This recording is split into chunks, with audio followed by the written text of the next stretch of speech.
Segundo Timóteo 1, versículo 9, diz assim: que nos salvou e nos chamou com santa vocação, não segundo as nossas obras, mas conforme a sua própria determinação e graça, que nos foi dada em Cristo Jesus, antes dos tempos eternos. Que nos salvou e nos chamou com santa vocação, não segundo as nossas obras, mas conforme a sua própria determinação e graça, que nos foi dada em Cristo Jesus, antes dos tempos eternos. Senhor, nós pedimos a Tua bênção, a Tua graça, sobre este momento de exposição das Tuas santas palavras. Nós precisamos de Ti, Senhor. Por favor, abra os nossos olhos, abra o nosso coração, limpa a nossa mente, que nenhum pensamento nos disperse, nos confunda, mas que toda a nossa atenção esteja exclusivamente voltada para Ti e para a Tua palavra. Em nome de Jesus. Amém. Bom, hoje nós vamos meditar neste versículo, e o tema que eu dei para meditar neste versículo é um resumo do Evangelho da Graça. Nós encontramos neste versículo, só para contextualizar, Paulo está aqui encorajando Timóteo para que ele sofresse. Vejam o versículo 8 deste capítulo. Não te envergonhes, portanto, do testemunho de nosso Senhor, nem do seu encarcerado, que sou eu. Paulo estava preso. Pelo contrário, participa comigo dos sofrimentos a favor do Evangelho, segundo o poder de Deus. Então Paulo diz para Timóteo: olha, não se envergonhe do Senhor Jesus, não se envergonhe do Evangelho, não se envergonhe de mim porque eu estou preso. Antes, participa comigo dos sofrimentos a favor do Evangelho, segundo o poder de Deus. Aí Paulo falou tudo isso para ele. Falou para ele não se envergonhar de Cristo, falou para não se envergonhar dele, falou que ele participaria dos sofrimentos a favor do Evangelho, e aí ele fala o que poderia ser de motivação para que Timóteo pudesse enfrentar tudo isso. Porque vocês têm que imaginar o seguinte: Paulo está preso enviando uma carta para um homem dizendo: não se envergonha disso, participa comigo dos mesmos sofrimentos. Que Timóteo pode pensar: mas se eu for tão fiel quanto Paulo foi, eu posso ser preso também pela causa do Evangelho. E Paulo está dizendo exatamente isso: participa comigo dos sofrimentos. Aí ele diz assim: segundo o poder de Deus. Ele fala: qual é o motivo para que você participe do sofrimento? O que é que faria uma pessoa sofrer? O que é que faria uma pessoa dizer: olha, se você viver assim, você vai sofrer. Se você viver assim, você pode ser preso. Como é que alguém pode ser incentivado a isso? E aí Paulo diz no versículo 9, que nos salvou e nos chamou com santa vocação, não segundo as nossas obras, mas conforme a sua própria determinação e graça, que nos foi dada em Cristo Jesus, antes dos tempos eternos. Paulo resumiu para Timóteo o que é o Evangelho, a favor do qual ele deveria lutar. O Evangelho é a boa notícia de que Jesus Cristo se fez homem para salvar pecadores. E quando Paulo vai dizer para Timóteo isso, ele diz, essa é a primeira expressão, nós vamos meditar expressão por expressão. Ele diz, que nos salvou. Salvou do quê? Do que é que Timóteo, Paulo foram salvos? Que nos salvou.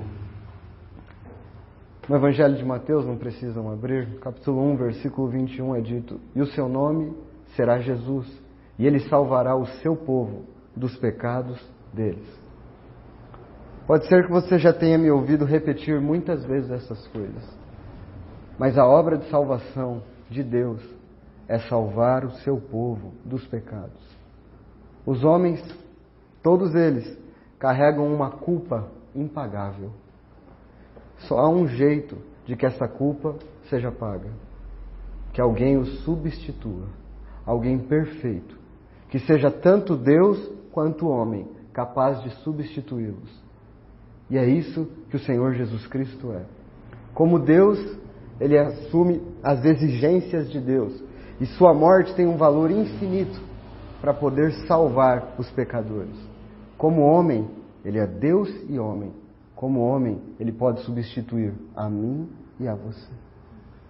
Este é o nosso Senhor. E não pode haver outro Salvador ou outra forma de salvação. Veja que no versículo diz que nos salvou. Salvou está no tempo passado. Isto já foi feito. Não é que nos salvará, não é futuro, é presente, é passado, nos salvou, já aconteceu. Para um crente verdadeiro, para alguém que já depositou a sua fé em Jesus Cristo, na sua obra na cruz, hoje ele já está salvo. A continuação do versículo, no versículo 10 é dito: e manifestada agora pelo aparecimento de nosso Salvador, Cristo Jesus, o qual não só destruiu a morte, como trouxe à luz a vida e a imortalidade, mediante o Evangelho. Por meio da manifestação e aparecimento de Cristo, Ele trouxe à luz coisas referentes à vida e à imortalidade. Um crente verdadeiro, que já depositou a sua fé em Jesus Cristo, que já sabe que Ele está salvo, que nos salvou, ele não tem problemas para encarar de frente a morte. Porque ele sabe que uma das promessas que Cristo deu é a vida eterna. Dou-lhes a vida eterna. Veja mais nesta expressão, que nos salvou. Quem é que salva o homem?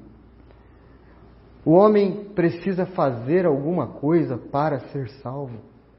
Há algo que o homem tenha que fazer? Há algum esforço que o homem tenha que fazer para ser salvo? Há algo que o homem possa fazer, se esforçar? É claro que isso espanta a cabeça dos homens e é difícil que os homens compreendam que eles não participam com absolutamente nada na sua salvação. Basta que creiam. E aí está outra boa notícia. Segundo Efésios capítulo 2, versículo 8. A fé é um dom de Deus. É Deus quem dá a fé aos homens. Então entenda uma coisa. Este é um resumo do que é o Evangelho. Quando uma pessoa prega o Evangelho a outra e diz: você é um pecador, você precisa de um Salvador. Se você morrer exatamente como você está agora, no seu estado de pecado, sem crer no Salvador, sua condenação é eterna, é o inferno. Porque você é um pecador culpado. Mas eu tenho uma boa notícia. Alguém te substituiu. Veio alguém e morreu. E se você crer na sua obra, crer que Ele te substituiu, você será salvo. Esta é a notícia do Evangelho. E quando uma pessoa crê nisso, de todo o seu coração, ela está salva. Tão simples assim? Eu não preciso fazer nada? Não. É simplesmente, como o texto diz, não segundo as nossas obras. Está escrito no texto? É isso que está escrito aí? Não segundo as nossas obras. Então não há nada que eu e você possamos fazer. Não é segundo as obras humanas. O homem pode se esforçar. Pense logicamente. Pense em alguém culpado. Um assassino. Um ladrão, ele é culpado. O que tem que acontecer com pessoas culpadas? Elas têm que ser condenadas. Não é isso que tem que acontecer? Mas e se esse ladrão começa a fazer coisas boas? Ele começa a ajudar os outros? De alguma maneira isso paga o crime dele? Não. Não paga. E isso é um exemplo ainda ruim. Porque a Bíblia diz que as obras dos homens não passam de trapos imundos. Tudo que um homem faz para Deus, Deus olha e vê: você é culpado. Não tem como você fazer alguma coisa que me agrade. Não tem como você fazer alguma coisa que chame a minha atenção e falar: você merece ser salvo. Não tem como isso acontecer. E uma vez, em uma conversa com um amigo, eu estava pregando o Evangelho a ele, E ele disse, mas e todas as outras religiões? Somente se crer em Jesus vai ser salvo? E todas as boas obras que as pessoas fazem? E aí eu falei a ele, as pessoas não são salvas por suas obras, mas pelas obras de Cristo. É pelo que Cristo fez. Esta é a obra que salva, a obra de Cristo. E aí ele falou, bom, do jeito que você está falando, para ser salvo, eu não posso confiar de jeito nenhum em nada que eu faça. Eu tenho que depender única e exclusivamente da fé. Eu falei, é isso mesmo. Ele falou, eu entendo. E ele parou aí. Ele entendeu o que é o Evangelho. Ele falou, eu entendo o que você está me dizendo, mas eu não concordo. Veja, que é possível que uma pessoa entenda o Evangelho. É possível que uma pessoa entenda as doutrinas. Porque o Evangelho é simples. O Evangelho é simples. O Evangelho é Deus enviando o seu Filho para salvar pecadores culpados. Ele é simples. Mas a graça de Deus precisa, e o Espírito Santo precisa convencer essa pessoa de que ela é uma culpada. De que ela é uma pecadora. Porque as pessoas falam da boca para fora muitas vezes. Eu sou um pecador. Todo mundo é pecador. As pessoas falam isso da boca para fora. Ah, mas todo mundo é pecador. Mas é diferente. Quando a graça de Deus e a iluminação do Espírito Santo vem sobre uma pessoa e ela não fala mais da boca para fora. Ah, todo mundo é pecador, mas ela fala isso como um condenado. Ela diz, eu sou um pecador miserável. O que é que eu faço? E agora? Eu estou debaixo da condenação de Deus. Eu sou um pecador. Meus pecados me afastam de Deus. Eu preciso de um Salvador. Eu preciso daquele sangue que foi derramado na cruz para me cobrir. Para perdoar os meus pecados. Então é uma obra do Espírito Santo acontecendo na vida de uma pessoa. As pessoas falam, mas como eu vou saber? Como eu vou saber se eu realmente sou salvo ou não sou? A salvação é uma questão de colocar a sua fé e a sua confiança na obra de Jesus Cristo. E você não mais confia em você mesmo. Você se desespera completamente de si. No Evangelho de João não precisa abrir. Capítulo 19, versículo 30. 2 palavras. No grego uma só, mas na nossa língua 2 palavras. Está consumado. Sabe o que Jesus quis dizer ali? Está consumado. Isso está no Evangelho de João, capítulo 19, 30. Quando ele estava na cruz, ele disse, está consumado, e entregou o seu Espírito a Deus. Está consumado significa, fiz tudo, realizei tudo, não há nada mais que o homem tenha que fazer. O Senhor Jesus não disse, fiz a minha parte, agora é com vocês. Ele disse, eu consumei a obra que meu Pai me deu para fazer. Eu morri e derramei meu sangue pelos pecadores. Quem crer no Evangelho será salvo. Mas quem não crer será condenado. Todo aquele que deposita a sua fé e a sua esperança em Cristo pode dizer hoje, e isto não é soberba, é fé, eu estou salvo. Isso não é soberba. Eu não preciso comprar a minha salvação, ela é de graça. Eu não preciso, olha, eu vou fazer isso porque aí eu estou salvo. Não.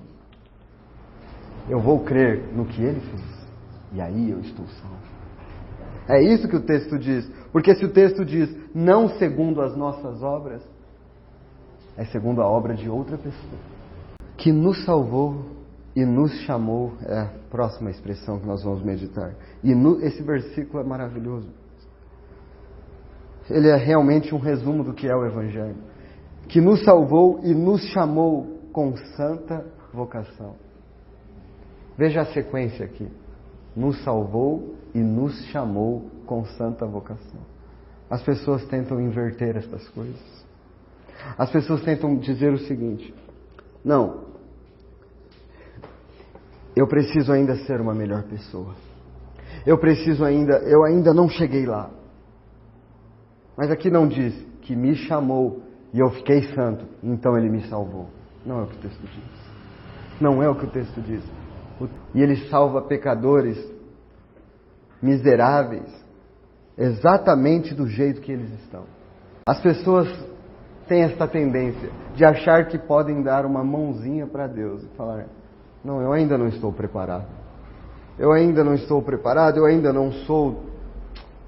estou num processo. A salvação não é um processo.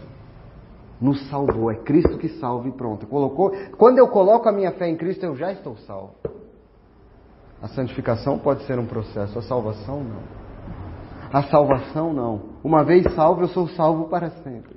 Uma vez que eu entreguei a minha vida a Cristo e o seu sangue me purificou, eu sou dele. E nada mais me separará do amor de Cristo. Não há mais condenação para os que estão em Cristo Jesus. Quando uma pessoa diz: eu deposito a minha fé em Cristo Jesus, e isto é real no seu interior, então ela imediatamente é transportada do império das trevas para o reino do Filho do seu amor. E isto é instantâneo. A Bíblia narra um ladrão, um assassino, uma pessoa terrível, porque para ser crucificado, naquele período, somente as piores pessoas eram crucificadas. Este ladrão, assassino, pessoa completamente má, estava ao lado da cruz. E naquele momento ele reconheceu quem Cristo era e reconheceu os seus pecados. E o Senhor Jesus falou: ainda hoje estarás comigo no paraíso. O que aquela pessoa fez? Diga para mim. Quais obras aquela pessoa praticou? Se aquela pessoa olhasse para toda a sua vida, ela só veria coisas más e prejudicando pessoas e pecados, talvez matando gente, roubando pessoas. O que ela fez? Quais foram as suas obras? Nenhuma. E qual foi o tempo que ela teve a partir dali para fazer obras? Nenhuma. Mas por que aquela pessoa pôde ouvir dos lábios do Senhor Jesus Cristo: ainda hoje estarás comigo no paraíso? Porque ela creu que aquele sangue que caía daquele homem era capaz de perdoar todos. Irmãos, aqueles que nunca ouviram estas verdades devem se impressionar. Mas aqueles que já conhecem essas verdades devem se impressionar mais ainda. Este é o Evangelho da nossa salvação. Esta é a segurança que nós possuímos. Nem morte, nem anjos, nem potestades, nem perigos, nada pode nos separar do amor que está em Cristo Jesus. E é assim que Paulo encoraja Timóteo a servir a Deus. Ele diz: olha, lembra que nos salvou. Agora, é dito que Ele nos salvou e nos chamou com uma santa vocação. E aqui é que nós precisamos entender bem. Eu estou dizendo que a salvação não tem obra nenhuma humana. O homem não faz nada para ser salvo. É Deus que faz tudo. Foi Deus que enviou o seu Filho para morrer no nosso lugar. Foi Deus quem enviou o Espírito Santo para nos convencer dos nossos pecados. Foi Deus quem deu a fé aos nossos corações. O que o homem faz? Ele se rende.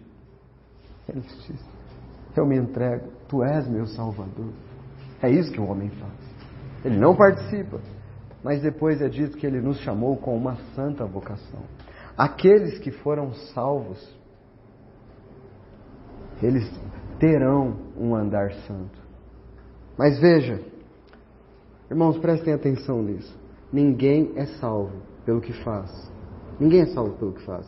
Não é assim: olha, eu vou me esforçar mais. Ainda tem algumas coisinhas na minha vida, eu vou me esforçar mais, aí eu vou ser... Não. Você reconhece que não é capaz, pede perdão, reconhece quem é Cristo, coloca a sua fé nele. Depois que Deus te salva, depois que Deus faz isso, é Deus quem vai mudar seu coração e pela graça dele te transformar em um santo dia após dia. É Deus quem vai fazer isso. Porque uma vez que Ele salva um homem... Efésios capítulo 2, versículo 8, diz assim: Efésios 2, 8: porque pela graça sois salvos, mediante a fé. Como uma pessoa é salva? Pela graça. O que é graça, irmãos? É favor imerecido. É receber algo que você não merece. Isso é graça. é que Deus tenha me dado algo que eu não mereço. O que eu mereço é o inferno, e o que Ele me deu foi o céu em Cristo Jesus. O que Ele me deu foi salvação, o que Ele me deu foi perdão de pecados, o que Ele me deu foi justiça, e justiça perfeita. Como se eu nunca tivesse pecado, e mais do que isso, como se eu tivesse praticado todos os atos justos que Cristo praticou. Você entende isso? Não é só que os meus pecados foram perdoados, é que toda a justiça e perfeição de Cristo é colocada na minha conta. Isso é a graça de Deus. Isso é o favor imerecido de Deus. E isto não vem de vós. Não é uma coisa que você fez. É um dom de Deus. Não de obras, não das obras que você fez. Para que ninguém se orgulhe, se glorie.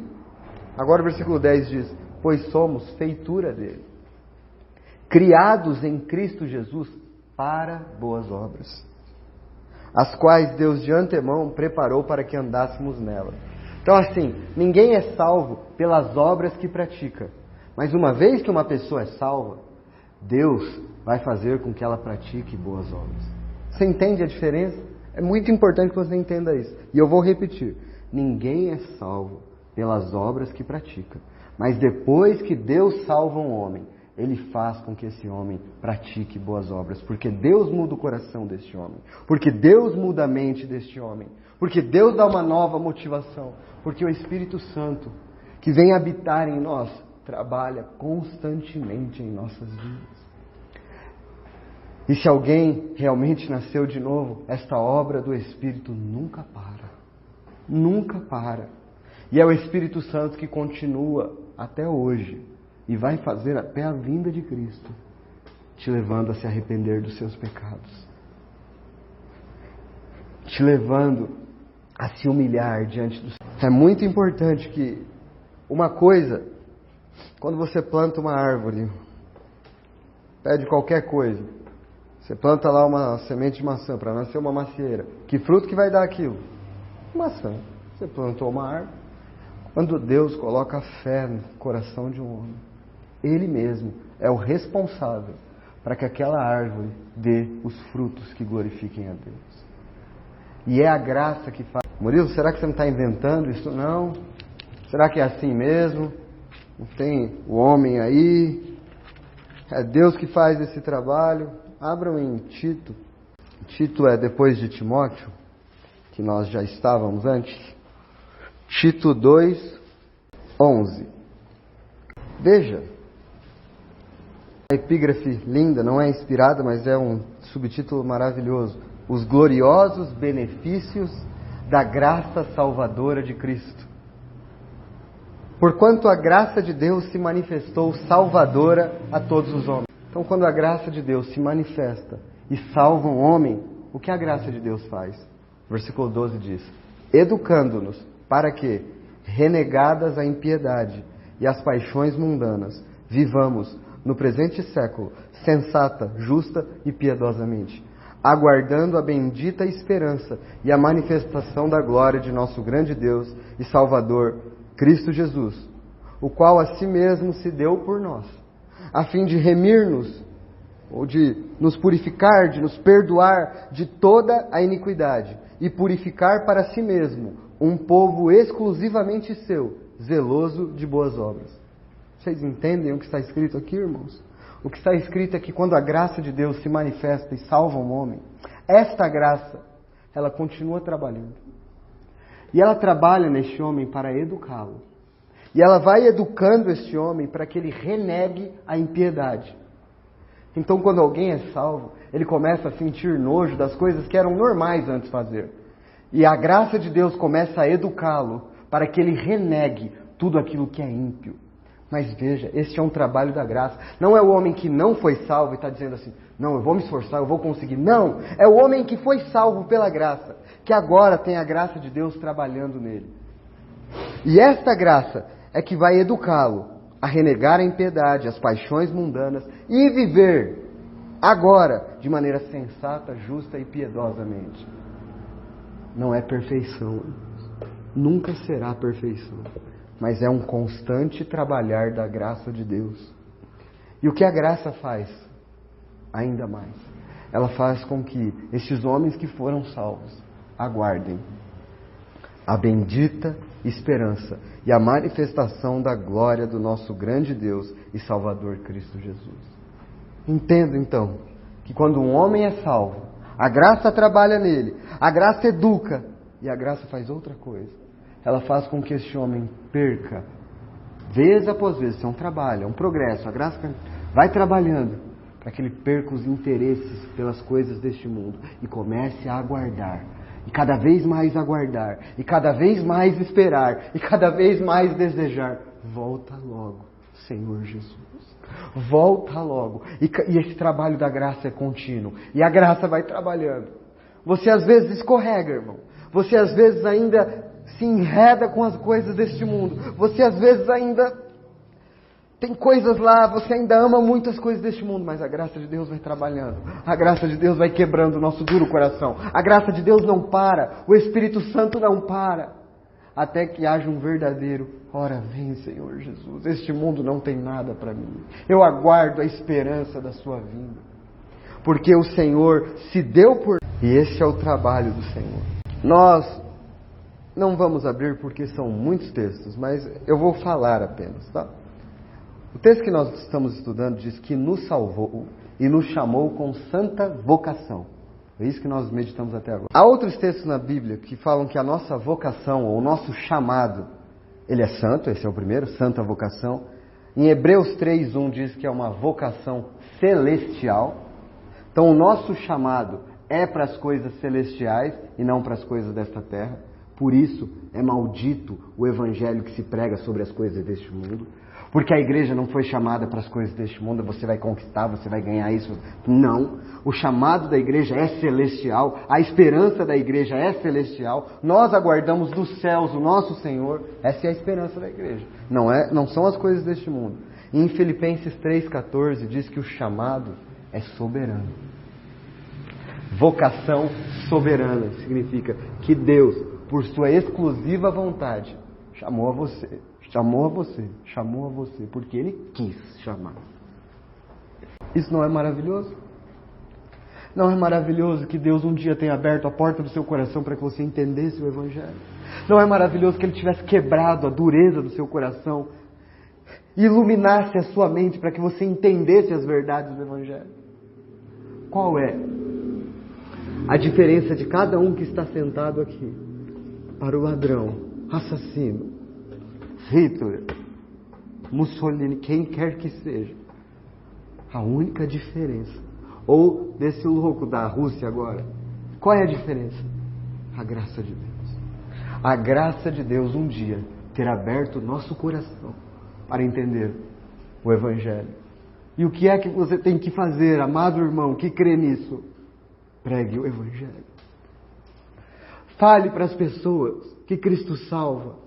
Fale para as pessoas que elas são pecadoras culpadas, mas que há remédio.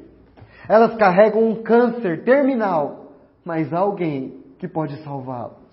Este câncer terminal, que é o pecado, vai levá-las ao inferno, a não ser que um sangue seja aplicado. Vamos voltar a 2 Timóteo. Então nós estamos pertinho, Tito. Então é a carta anterior. Vamos voltar lá, nós já estamos encerrando a nossa meditação. 2 Timóteo 1, versículo 9, que nós estamos. E nos salvou, e nos chamou com santa vocação. Se Deus chamou alguém, Ele vai santificar este alguém. Ele vai progredir neste trabalho. Ele vai progredir.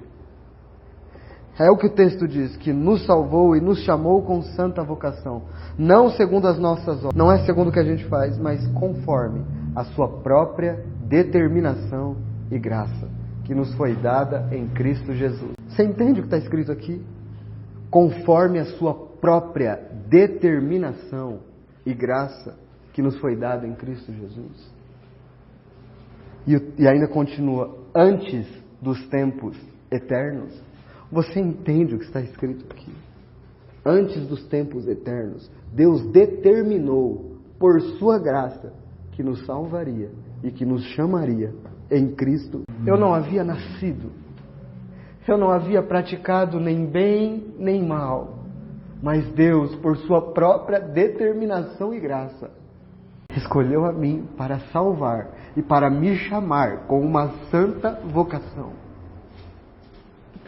E a cada um que deposita sua fé em Cristo Jesus, isto é verdade. Que Deus, antes mesmo do mundo ser criado, já havia salvado. Antes dos tempos eternos, é dito, já havia salvado aqueles que haveriam de crer. Isso não é maravilhoso? Veja o que a palavra de Deus diz em Efésios capítulo 1, versículo 4. Assim como nos escolheu nele, antes da fundação do mundo, para sermos santos e irrepreensíveis perante ele, e em amor nos predestinou para ele, para a adoção de filhos, por meio de Jesus Cristo, segundo o bom prazer de sua vontade, para louvor da glória da sua graça, que nos concedeu gratuitamente no amado. Preste atenção. Nos escolheu nele antes da fundação do mundo. Antes que este mundo existisse. Antes que este mundo existisse. Nós já éramos amados. Lá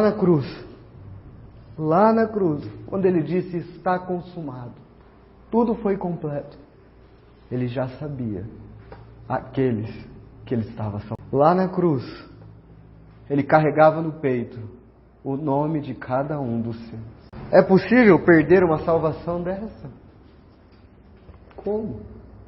Como alguém pode perder a salvação que não foi comprada por ele? Foi paga pelo sangue de Cristo Jesus. E o crente verdadeiro, aquele que realmente foi salvo, não aquele que diz, que professa, mas aquele que a obra de Deus, da graça e do Espírito Santo realmente foi real na vida dele, esse está salvo, completamente salvo, para sempre, uma vez por todas. Último texto,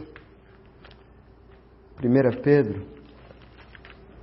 1 Pedro está lá no finalzinho das Escrituras, capítulo 1, versículo 20, está um pouco antes de Apocalipse, 1 Pedro. 1 Pedro, vamos ler a partir do 18, 1 Pedro 1, 18. Diz assim: sabendo que não foi mediante coisas corruptíveis, como prata ou ouro, que fostes resgatados do vosso fútil procedimento que vossos pais vos legaram, mas pelo precioso sangue, como de cordeiro sem defeito e sem mácula, o sangue de Cristo, conhecido com efeito antes da fundação do mundo, porém manifestado no fim dos tempos, por amor de vós, que por meio dele tendes fé em Deus, o qual ressuscitou dentre os mortos, e lhe deu glória, de sorte que a vossa fé e a esperança estejam em Deus. O versículo 20 diz, o versículo 19 diz que foi pelo precioso sangue de Cristo, como de cordeiro sem defeito. E diz que esse sangue foi conhecido com efeito antes da fundação do mundo. O valor deste sangue, a obra feita por este sangue, foi conhecida antes que existisse o mundo. Tudo já havia sido preparado. Adão caiu naquele jardim. Satanás podia ter pensado que obteve alguma vantagem, mas ele não obteve vantagem alguma, porque o sangue de Cristo foi conhecido em seu efeito antes da fundação do mundo. E o seu efeito é purificar aqueles que por meio da fé vêm até Ele e salvá-los completamente. Que nos salvou e nos chamou com santa vocação, não segundo as nossas obras, mas por sua própria determinação e graça, que nos foi dada em Cristo Jesus antes dos tempos eternos. Isto é um resumo do que é o Evangelho da graça de Deus. É Deus salvando o homem do começo ao fim. Você nunca estará preparado para vir a Cristo. Você precisa crer que Ele fez toda a obra, que Ele consumou tudo lá na cruz do Calvário. E se você vier a Cristo em fé, entrega, falando, eu não sou uma boa pessoa mesmo, mas eu creio que o Senhor é perfeito e que o Senhor derramou o seu sangue. E se você vier com esta fé, você será salvo. Eu gostaria de concluir, agora não tem mais a ver com o texto que expus, mas eu quero observar uma história breve em Atos capítulo 8. Está logo depois dos evangelhos, depois do evangelho de João. Atos capítulo 8. Eu vou resumir a história, porque começa do versículo 26 e vai até o 40. Eu vou resumir para não ler tudo e ficar cansativo para a mente dos irmãos. A história é de um evangelista chamado Filipe, que encontrou um homem eunuco numa carruagem. O Espírito Santo disse para este evangelista Filipe, ajunta-te a esta carruagem, vá perto desta carruagem. E quando o evangelista foi perto da carruagem, ele encontrou um homem, lendo as Escrituras. E o versículo 32 diz, ora, a passagem da Escritura que estava lendo era esta. Foi levado como ovelha ao matadouro, e como um cordeiro mudo perante o seu tosqueador, assim ele não abriu a boca. Na sua humilhação lhe negaram a justiça. Quem lhe poderá descrever a geração? Porque da terra sua vida é tirada. Aí o eunuco estava lendo isso. Então o evangelista chegou na carruagem, o eunuco estava lá, sentado na carruagem, lendo em voz alta. Aí o Filipe perguntou para ele, você está entendendo o que você está lendo? Aí o eunuco respondeu para o Filipe, como que eu vou entender se ninguém nunca me explicou isso aqui? Se não tiver quem me explique, eu não entendo. E Filipe disse, o eunuco perguntou para o Filipe, é de um profeta, é dele mesmo, de quem que ele está falando? Aí ele falou, ele está falando de Jesus. Ele está falando de Jesus, esse que é Deus e se fez homem e morreu pelos pecados dos homens. E ele pregou o evangelho para este homem. E pense, Filipe subiu naquela carruagem, e eles foram andando naquela carruagem, e Filipe foi pregando para aquele homem. Aí o versículo 36 deste capítulo diz, seguindo eles caminho afora, chegando a certo lugar onde havia água, disse o eunuco, eis aqui água, que impede que eu seja batizado? Quanto tempo você acha que levou essa conversa do eunuco com Filipe? Pouca. O suficiente para que aquele homem dissesse, eu sou um pecador e preciso de um Salvador. E este Salvador derramou o seu sangue por mim. Aí ele falou, eis aqui água, que impede que eu seja batizado? Filipe respondeu, é lícito, se crês de todo coração.